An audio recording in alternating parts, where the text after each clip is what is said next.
يلا نصلي. ماشي يلا. فاضي يا صاحبي؟ طب اصبر بس 5 دقايق هصلي واجي اوصلك على طول. مستعجل والله. طب التوك توك اللي جنبك ده فاضي؟ رايحين نصلي مع بعض. راح انت صلي وانا اصلي بعدين. تعالى يا صاحبي.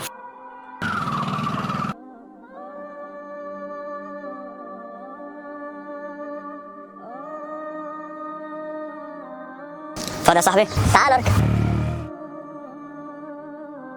يا صاحبي حبيبي يا صاحبي.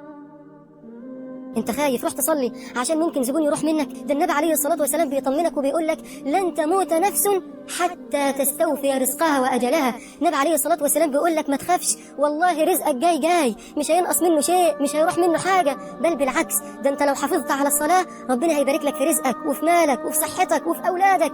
إنسان ما بيصليش يبقى قطع الصلة والعلاقة والحبل اللي بينه وبين الله. سيدنا عمر رضي الله عنه بيقول لا حظ في الإسلام لمين؟ لمن ترك الصلاة. اما تسمع الأذان حي على الفلاح سيب كل حاجة وقول له يا رب أنا جاي بيتك عشان تكون راضي عني.